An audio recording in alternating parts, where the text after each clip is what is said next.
at the same time. So we have kind of schizophrenic attitude between these two forces. It's important to raise a question today because we are at a particular moment. People speak about poly-crisis, perma-crisis, multi-crisis, whatever crisis you want. And vis-à-vis this crisis, our attitudes moves between, on the one hand, cynicism, whatever goes will go, or I want to throw this away. And you can position yourself between these two attitudes. What do we see, actually? We see centrifugal forces, external and internal, between countries and within countries. We see disappointing indicators.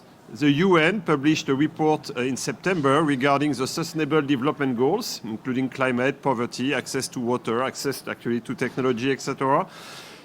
All in all, we have reached, we're on track. We have not reached, we're on track for 13%, 13% of the goals, and we are either off or backward on 87%. So we are not at all on the right trajectory for most of the objectives we have dedicated.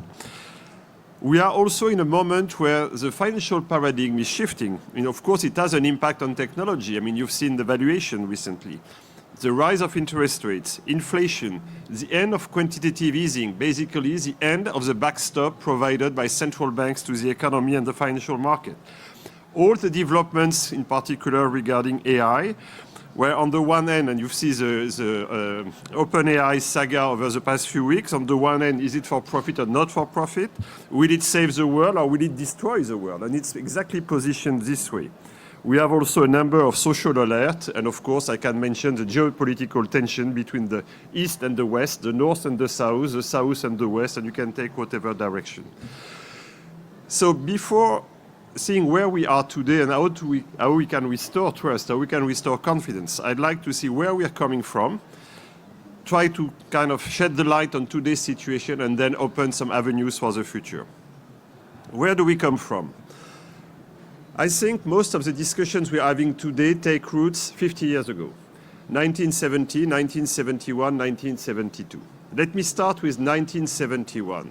In the middle of August 1971, 15th of August 1971, President Richard Nixon of the United States took everybody by surprise when he made an announcement saying that he was suspending temporarily the conversion of dollar into gold.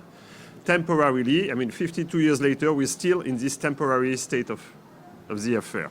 It had a number of consequences. The first one is that before that, the world was organized. You had gold, you had dollar, and you had the rest, and everything was kind of fixed, and you had a policeman for this called the International Monetary Fund, the IMF. When you suspend all this, you move from a world organized to a world led by market. So we have moved from a world which is really driven mentally by market. If I ask you how much is a dollar today, the dollar is worth Y euro, and how much is a euro, it's worth X dollars. And it's changing every day, and we are used to that. It's okay. That's the way we see things now, the law of market and demand, financial markets, etc. The second consequence was fiat money. Fiat means trust. It means that no longer it is connected to the value you attribute to gold. It's connected to the trust you have in the banking system, to the trust you have in the central banks.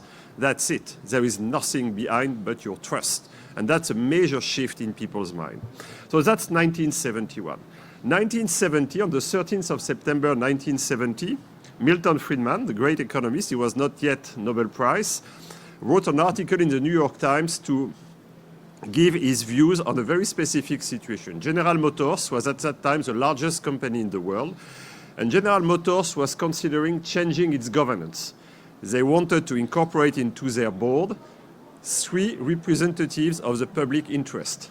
We would say today stakeholders, or I don't know, but they really wanted to open their governance. And Milton Friedman's answer in the New York Times was a definite no.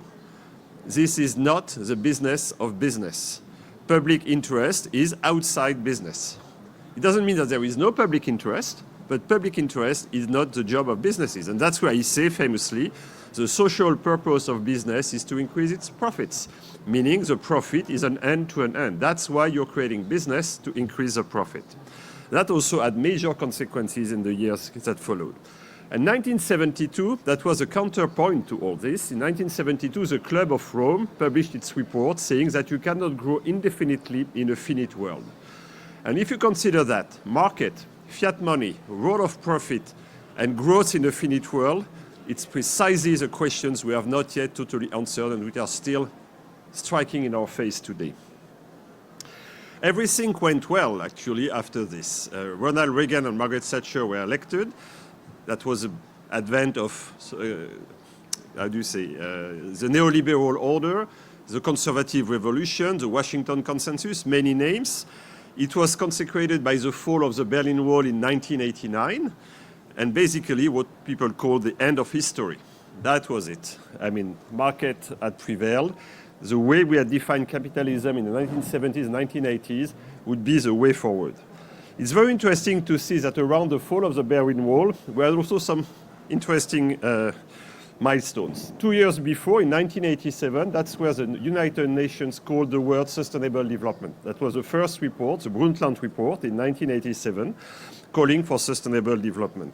Soon thereafter, and you're very familiar with that, this was the emergence of internet. So that's very interesting to see that around certain years, you have a number of things happening together.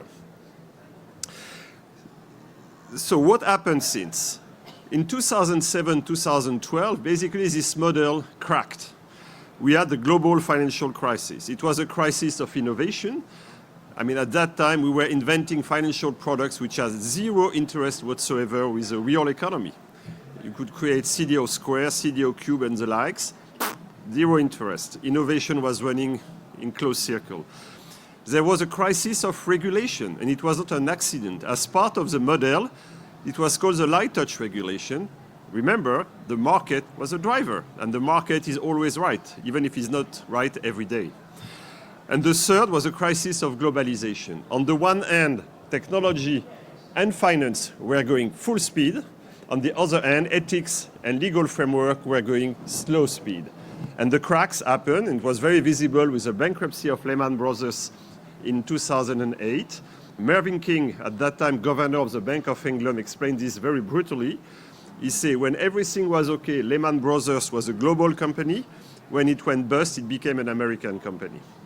Everybody is selfish. Money is where it is. I'm not sharing anything. And of course, the main consequence was a trust crisis, a crisis of confidence within countries and between countries. It came after the Iraqi war. That's one of the milestones that basically lead us to today. And this crisis of trust is still very much with us. It's what Martin Wolf, the chief editor of the Financial Times, in a book that he published last summer called The Crisis of Democratic Capitalism. What did we do to answer that crisis? A lot and not a lot. We did a lot in the sense that we had a kind of regulatory answer. We patched up the system. We increased the ratios for banks. We increased the role of risk. We increased the role of compliance. We did a lot of stuff, but we did not question really the root causes of the crisis, but for what we did in 2015. In 2015, you might remember, we had 3 big conferences. So I know when people say, oh, conferences, that's nice. You have like a Photoshop exercise with head of state, and nothing is happening. Yes and no. 2015 was a very important year. It had 3 very big dates to remember. The last one, most famous, it was the Paris Accord on climate. Of course, a few days ahead of COP28, it's good to remember that this is the framework in which we're operating. So December 2015, Paris Accord on climate. September 2015, the New York Accord on Sustainable Development Goals, that's the pins I've got here, agreed by the United Nations. And less well known, in July, in Addis Ababa in Ethiopia, the Partnership for Development. So these 3 conferences, which basically engage every country on Earth. The US moved out and then back in the Paris Accord. So everybody has signed on this agreement to make the economy in the 21st century a resilient, inclusive, and sustainable economy. The big issue was that we agreed on objectives.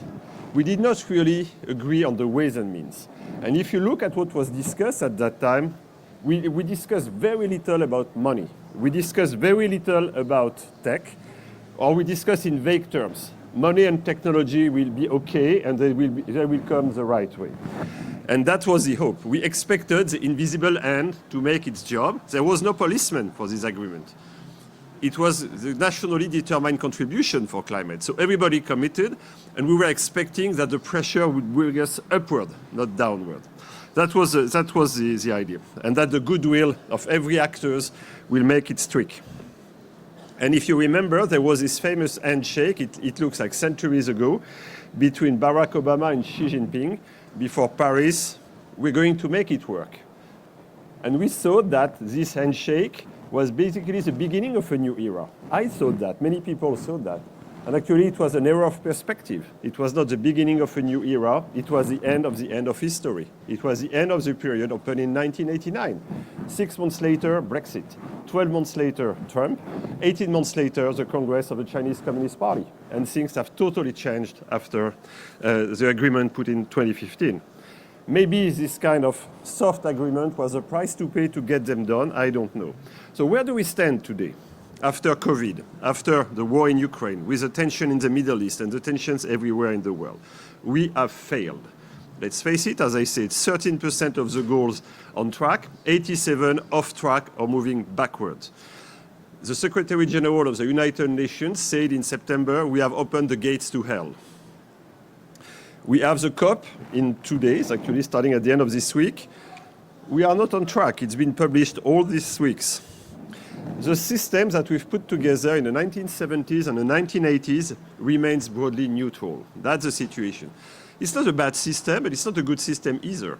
It doesn't prevent you from doing good things. It doesn't punish you when you do bad things. It cannot be used as an excuse not to do things. But the reality is that we continue to fool ourselves. We continue to expect that sudden money and technology miracles will happen and basically solve the problem. The reality is that I don't think this is happening this way. I don't think we'll get there until we seriously consider our operating system, or our operating systems, actually. The operating system of our economy and the operating system of the global governance, which is also more difficult to address as since 2015 we have added a lot of issues. We did not really cure in depth the financial system, even if we increase its solidity.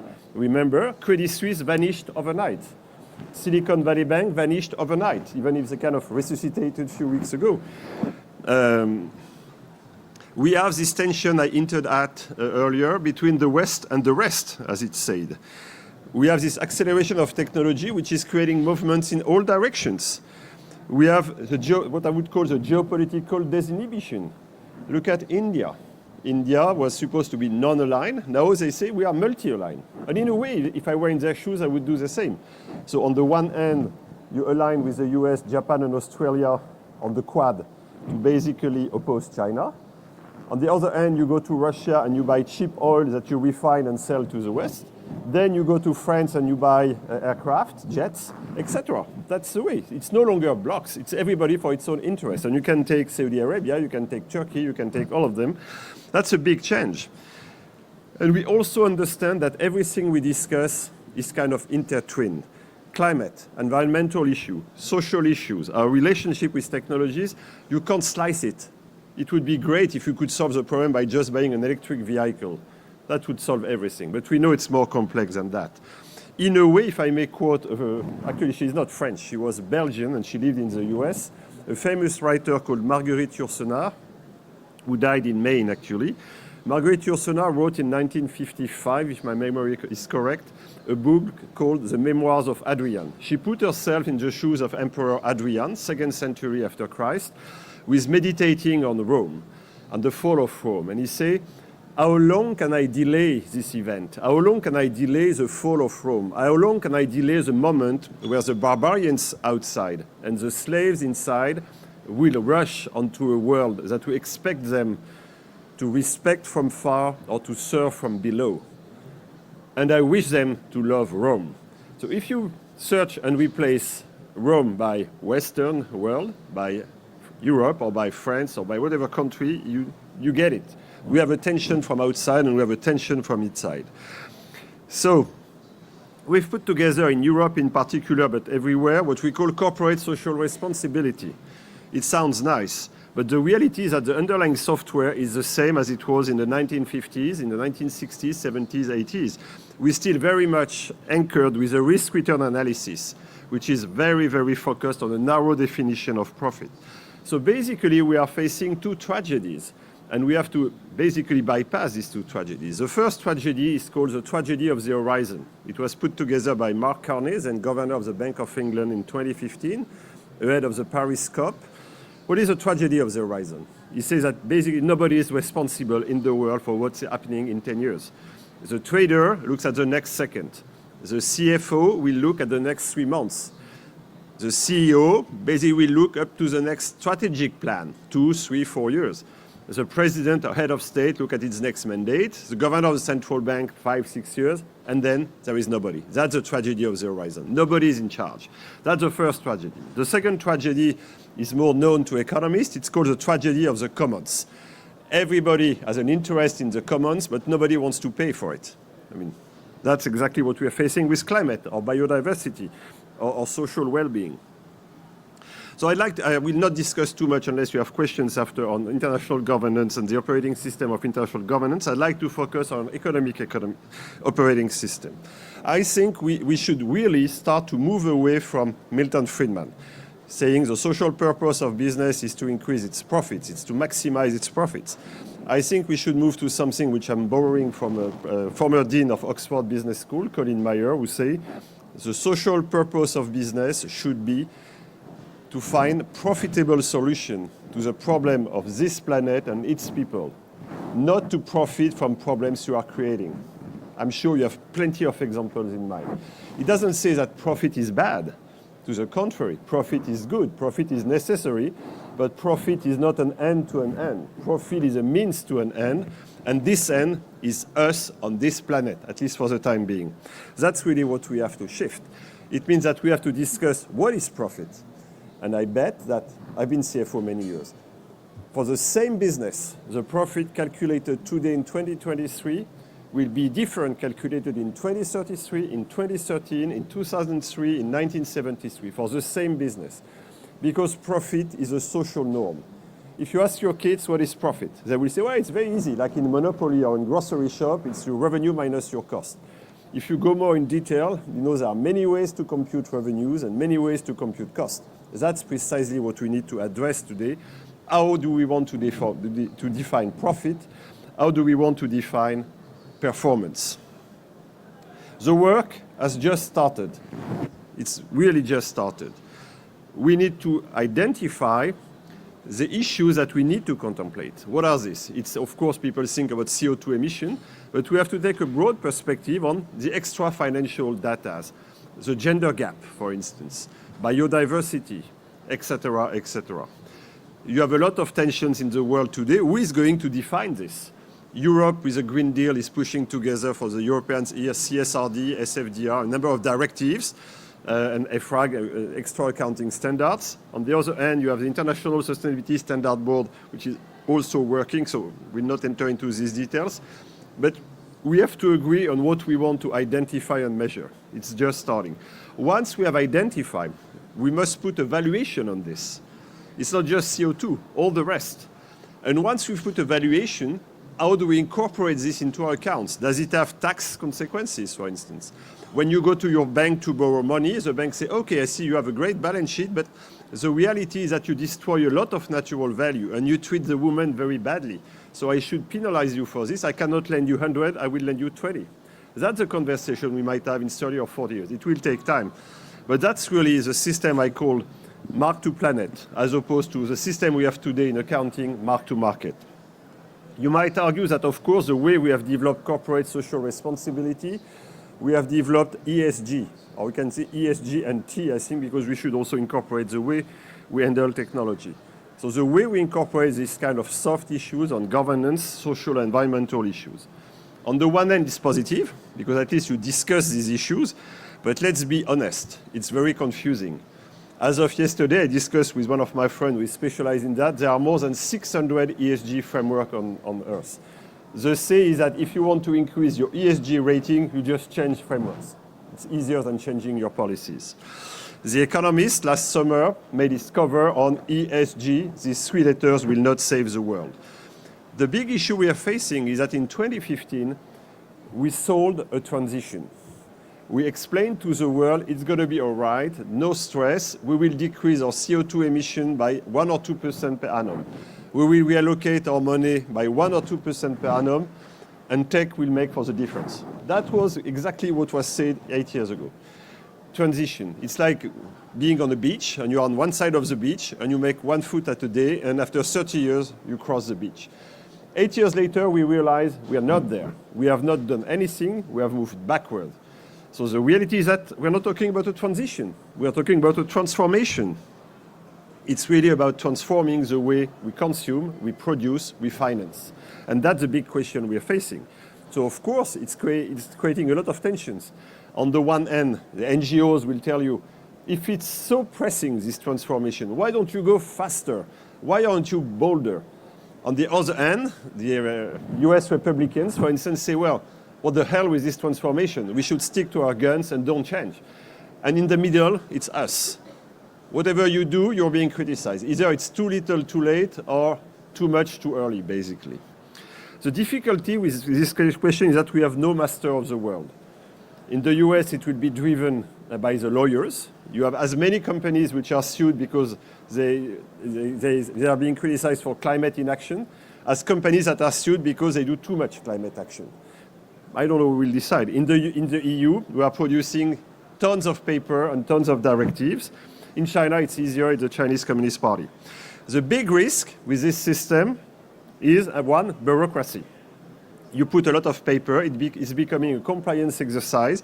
You just have to do the good things and certify you're doing the good things. The risk is that you lose sight of why you're doing that. You're becoming obsessed and frustrated by the paper, and you don't understand why you're being asked to fill so much paper.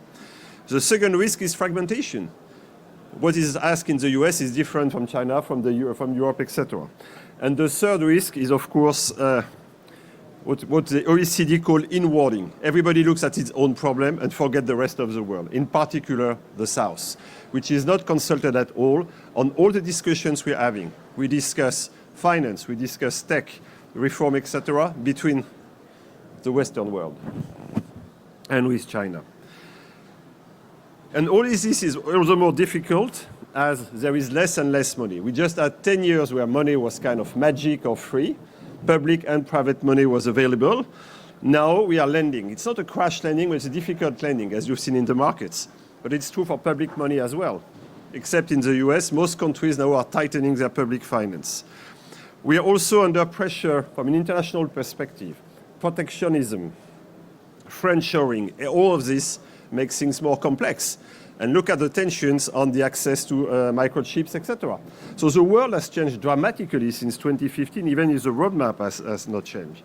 So I really think all this is interesting when we compare finance and technology. We have exactly the same issues. We have exactly the same symptoms and exactly the same difficulties to address the challenges.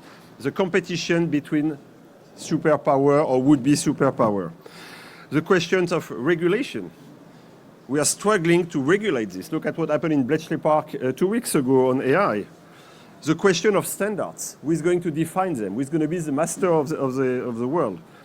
The issue is the concentration of players. You have bigger and bigger tech players. You have bigger and bigger finance players. Who is ruling them? Who is governing them? We have the difficulties to address all these questions in a world which is more and more fragmented by the day, where you have big blocks, small blocks, and tiny blocks moving around. I think it's important now that we start to think finance and technology together, that we think in depth about these tools, because something they have in common is that both finance and technologies are tools. They are not an end to an end, no more than profit. They are tools. And the common wisdom say, tools are controlled by the hand, not the other way around. We should keep a hand firm on these tools. We have to control them. We need to be exemplary. We need to be generous, actually, in particular with the people which have less access to these tools, which can be envious, jealous, or angry. And we need to be innovative. We can't do more of the same. We need a vision. All this, as I said, these tools are not an end to an end. They are mean to an end. I'm quite optimistic, though, when I look back at what happened with COVID. 3 years ago, we had no clue that we would be here today without a mask, etc. Think about this. I have no particular sympathy for Trump. I was living in the US at that time. He was the only head of state in the world saying as early as March or April 2020 that we would have a vaccine within months. The European head of state says 3 years. 3 years is now. So when we are hitting the wall, we are capable of finding money. We are capable of finding solutions. That's what happened. We found the technical solutions, we found the money, and we got through COVID. I hope we can go through the crisis today. Let me conclude with 12 principles that I think apply to both finance and technology we should keep in mind, and hopefully they will serve us as a compass for the coming months and years. First, we have to be both very modest and very ambitious. Ambitious because if we're talking about transformation, we cannot just satisfy ourselves with halfway measures. But we have to be modest because I say, I don't have a magic wand. There is no master of the world. Do you know how do you say grand soir in English? You say grand soir. This is French expression. So people say the French believe it's sufficient enough to take the Bastille, to abolish the privilege, and we are done. No, these things take time. There is no revolution on this. It's a long work to discuss all the norms, standards, and the way we operate. Second, as I said, we have to be holistic, systemic. You cannot slice the issues. It's not just about having an electric vehicle or vaguely regulating AI somewhere. Third, we need to keep the strength of market economy, which is optimization. But we have to optimize not at all costs. We have to optimize keeping in mind that we need to be resilient. It's not an Excel spreadsheet we have. It's about the planet and the people. It's easy to optimize on Excel. It's way more difficult to optimize in real life. Fourth, we have to recognize that we need to work together, public, private, and civil society. Ronald Reagan in 1981 said at his inauguration, the government is not the solution, the government is a problem. He was wrong. During COVID, we said the opposite. Everything was government. It was wrong too. Everything is together. And I think it's important to keep this in mind. 5, of course, we have to have finance and technology work hand in hand. They are both terrifying, but both also sharing a lot of optimism. So we have to take them for what they are, tools that can make a difference. We have to remember that finance and technology are serving the economy, and economy is serving mankind, not the other way around.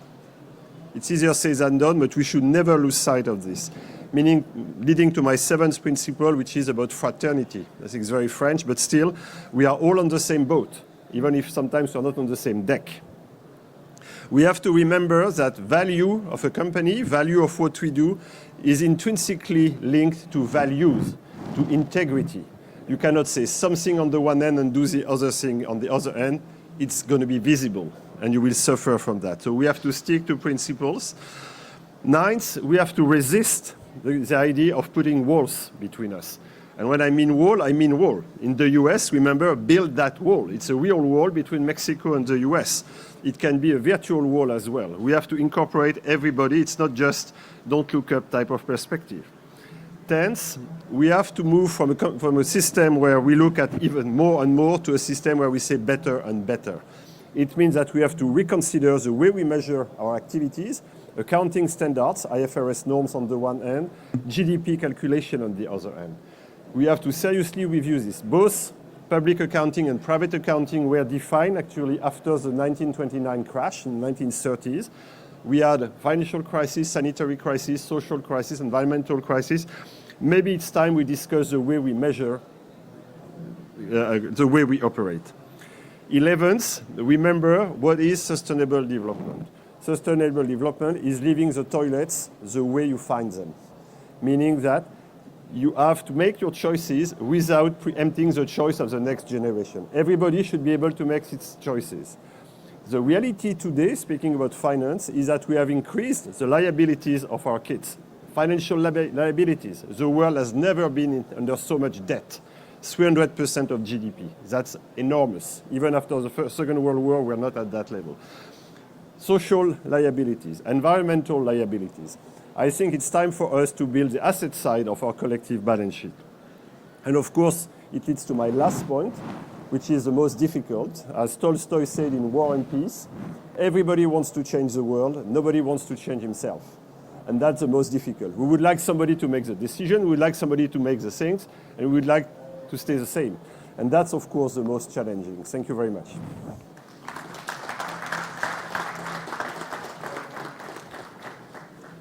I have questions here?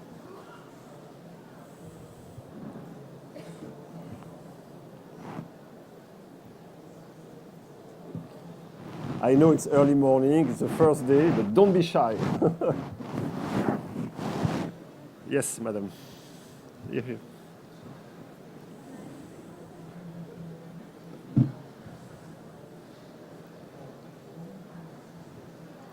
Hi, thank you so much for this inspiring keynote. I was wondering, you mentioned we have to work together, so public, private sector, and also civil society organizations. And I was wondering, like, where do you see the most promising avenues and formats to do that? That's my problem. I see a lot of theoretical promising avenues, and I see less and less real avenues. I remember I was asked by President Macron to work. He organized a summit in Paris last June called the New Global Financing Pact. It was about addressing the issues with the Global South. Do they have to choose between climate or development? And the idea was no, climate and development go hand in hand. And I shared a panel on stage with the CEO of AXA, the French insurance company. And so when he was asked to speak, he said, my only answer is very straightforward, together. Everybody believes he is right. The government says this is about this. The NGO says this is about this. The development institution, this is about this. The tech guys, this is about this. Everybody has this vision of truth. And they are so persuaded that they are right that they don't want to listen to others. So everybody is swimming in his lane. And no, so we really have to make an effort to listen to others. And that's why I also encourage young students, etc., to move from one place to the other, to speak different languages. So I really think that technology and finance, because these languages are pretty straightforward. I mean, again, if I might, I am a little simplistic. I would say that finance and technology are the two universal languages, the way you had one language before the Tower of Babel. So everybody speaks the dollar, everybody speaks 10001. It's understood everywhere. And we have the same risk as a Babel Tower. We think that we can go to heaven by adding 1001 or by adding dollars or by combining the two. We have to be cognizant that no, nothing's go to heaven. And so we have to start speaking different languages. We have to start working together. And these two tools are just the cement to work together. So I think I've discussed with a number of people working in AI, but your area, payments, I'm investing a lot in the payment system, etc. These are areas where you can make a tremendous difference. I'm investing in Mexico. Let's take an example in Mexico, but it's true in most emerging markets. We were used to say that 50, 60, 70% of the people in emerging markets were in the informal economy. And it was okay, we are trying, microfinance was good enough for them. No, now we have to move to the next stage. We have to incorporate, to provide financial inclusion to these people. And in Mexico, you have, after COVID, an expansion, an incredible expansion of this fintech, not the fintech we see in France or the US, but basically the way you open branches 50 or 60 years ago. Now you open an app and you provide access to finance, access to payments. There are billions of people working in that field. So I think we have to provide the regulatory framework for that. You have to provide the capital for these people. It can be public capital, private capital, and you have a way to radically change this. Because it's not about just providing means of payments. It's also providing a tax base. All this, it's virtuous cycle. When I was managing director of the World Bank, I used to say, we have, of course, to provide for financial infrastructure, bridges, airports, etc. We have to provide with social infrastructure, education and health, and we also have to provide for financial infrastructure, which is always kind of sidelined. Yeah. Good morning. Thank you for your keynote. I'm just wondering, according to you, what is the role of cryptocurrencies in the next future, meaning in terms of conditions to make it grow? That's the worst question for me, because I'm changing my opinion every single day. The big issue is that I've been brainwashed by central bankers for many, many years. Because as managing director of the World Bank, I participated to the Financial Stability Board, etc. And as you know, central bankers are not very keen on crypto. They want digital central bank currency, that's for sure. And so I keep hearing them say it's not working, there is no basis for that. On the other hand, I have people explaining me the difference it makes. So I wish I could give you a straight answer and say, yes, this is great, or no, it's not great. The way it is that I'm changing my mind every day. So I prefer to kind of shy away from your question, sorry. But for me, what is interesting, it says different things. First of all, it's not coincidental that it emerged after the global financial crisis. It's not just a tech development, it's also a question of the relationship we have vis-à-vis fiat money, what I described. I mean, when you start to invent the billions and then the trillions and then the quadrillions, people start to question, I mean, is my central bank okay? Shall I trust something else? I think it's a good question. I don't know whether it's a good answer, but at least it's a good question. And second, I strongly support all the technologies that goes with it. As to the cryptos themselves, I'm still not totally firm on my 2 feet.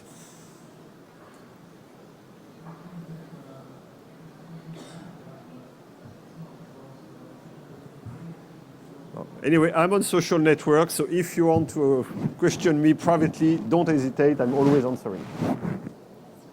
Thank you very much, and have a great Trust Tech.